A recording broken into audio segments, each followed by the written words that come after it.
I think many of you might have been following the trouble in Wharton, because the Chief Minister of Gujarat, Narendra Modi, who is a member of the BJP, was invited to speak through a video link because he's been denied a visa to come to the United States. But he was supposed to address this business conference by video.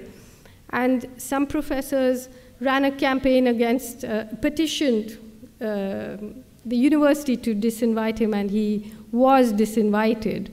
And now there's a campaign for the free speech of Narendra Modi. But I just want to tell you who this man is. He was a member of an organization called the RSS, which is the Rashtriya Swayamsevak Sangh, which was set up in 1927, inspired by the fascists in Italy, inspired by Mussolini. One of their greatest heroes is Adolf Hitler. They very openly praise Adolf Hitler, and I'll read you some of the things that their books say. In 2002, when Modi was the chief minister, a train full of pilgrims coming back from the destruction of this Ayodhya mosque, which was disputed, the train caught fire. Nobody knows who set fire to the train, and 57 pilgrims were burnt.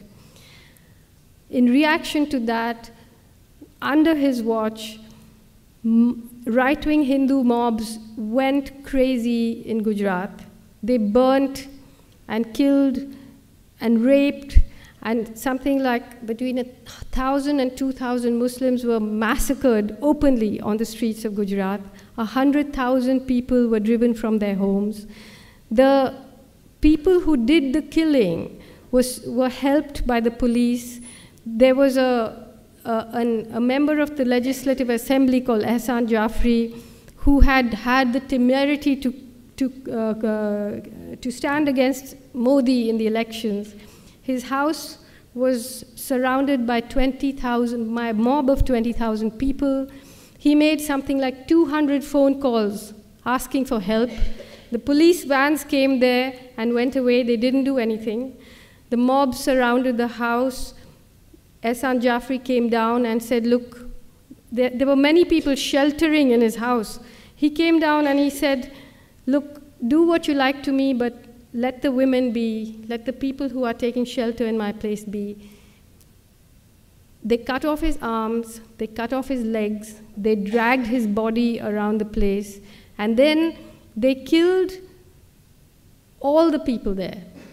They raped the women and they burnt them alive. So, and Modi said, well, if there's an action, there'll be a reaction. And this man is now the front runner to be the Prime Minister of India. And I just want to read you some of the things that the organization to which he belongs say.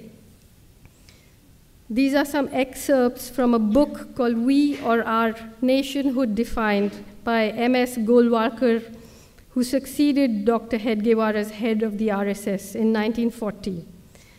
Ever since that evil day when Muslims first landed in Hindustan, right up to the present moment, the Hindu nation has been gallantly fighting on to take on these despoilers. The race spirit has been awakening. In Hindustan, the land of Hindus, lives and should live the Hindu nation. All others are traitors and enemies to the national cause, or, to take a charitable view, idiots. The foreign races in Hindustan may stay in the country, wholly subordinate to the Hindu nation, claiming nothing, deserving no privileges, far less any preferential treatment, not even citizens' rights. To keep up the purity of its race and culture, Germany shocked the world by her purging the country of the Semitic races, the Jews. Race pride at its highest has been manifested here, a good lesson for us in Hindustan to learn and profit by. By the year 2000, the RSS had more than 60,000 branches and an army of more than 4 million volunteers preaching its doctrine across India. Now, at the time when the pogrom against the Muslims happened in 2002, there was an outcry and people were shocked. But since then, Modi has won the elections 4 times. And now he has become the most favorite candidate of India's greatest corporations because he's bringing in a lot of private investment. So if you bring in the money, then a little killing, a little raping, overseeing all of that is not such a bad thing. So you have a situation where this kind of open, I mean, we call them fascists because they call themselves fascists, meaning they, in their books, admire the fascists.